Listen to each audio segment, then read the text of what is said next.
Hey guys, welcome back to the channel. Welcome back to the another video. In today's video, I'm going to talk about iOS 18 public beta 5. Now it's been almost a week that iOS 18 developer beta 7 along with the iOS 18 public beta 5 are out. They are available and I'm using them from last week, almost a last week. So I have gone through different applications. I have used the phone in different scenarios. So this means that I can talk about this version.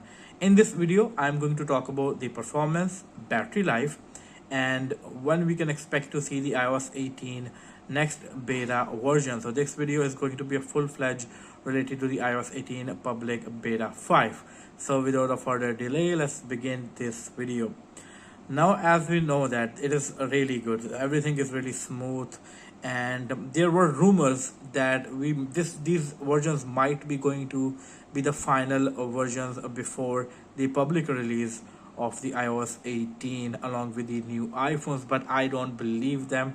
I think they are going to be iOS 18 public beta 6 along with the iOS 18 developer beta 8, but let's see if they are coming this week or not. I will talk about them at the end of this video because there are some leaks regarding that too.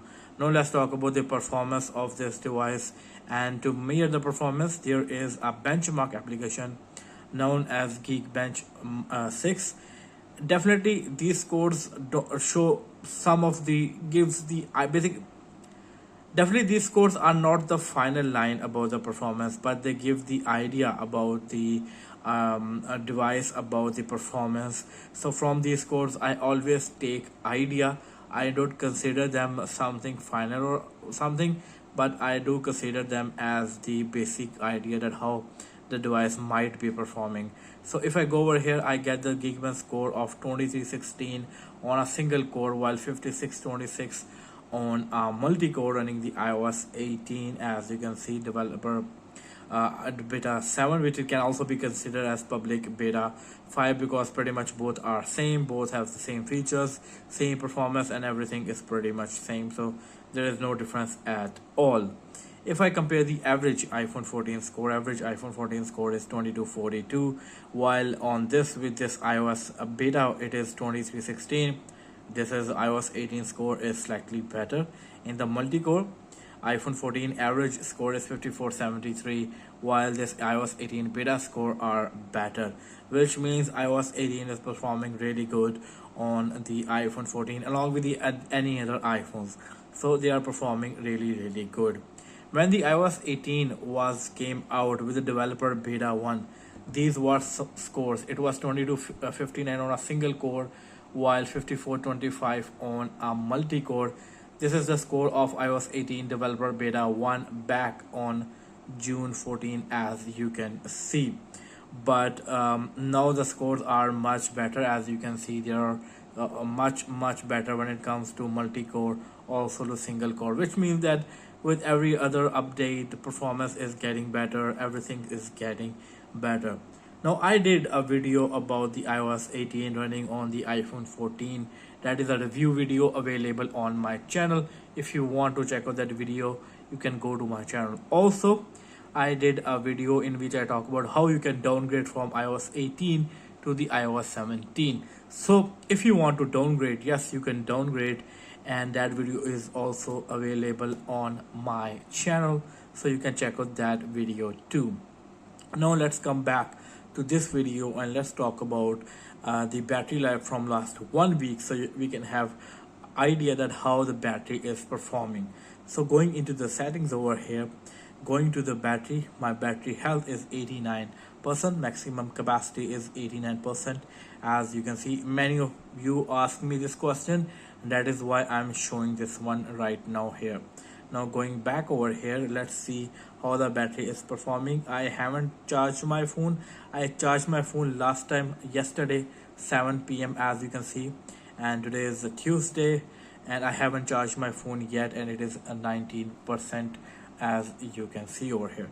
Now coming to the last 10 days, and let's see how it is performing. Now this was the first day when I used the iOS 18 public beta 5 for the first time, and I used around 75, almost 75% of battery according to this graph, and the screen on time is 9 hours 16 minutes. Now there is an issue with this screen on time. It is not possible to get this much screen on time. That is quite normal thing to understand. But over here, as you can see, home and lock screen took 2 hours and 8 minutes.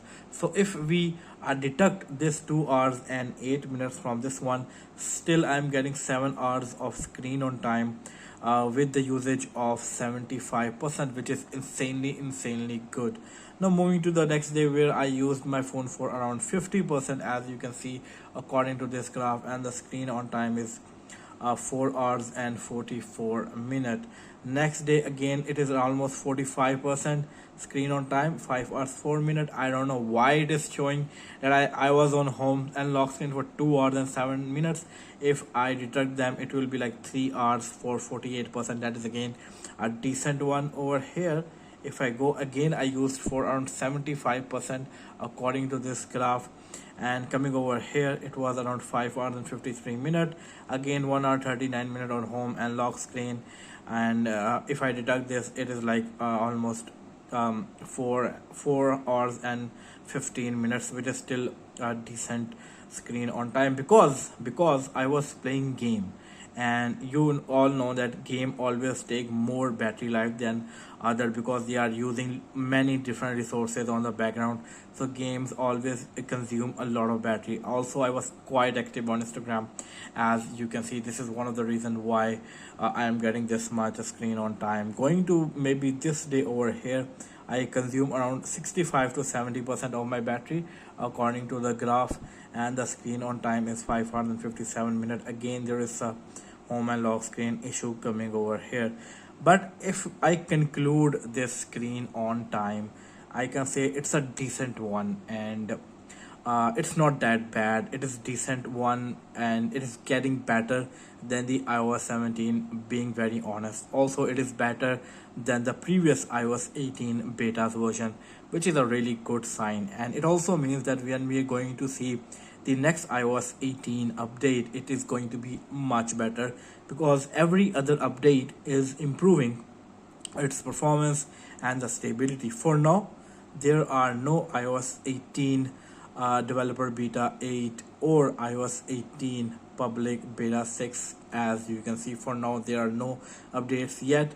Now there are rumors. In fact, Mark Gurman confirmed that we are going to expect iOS 18 developer beta 8 along with the iOS 18 public beta 6 on Wednesday. That is going to be tomorrow, on 28th of August. Last week they were released on Tuesday, that was 20th of August, and now we are expecting to see them on Wednesday, that are going to be 28th of August.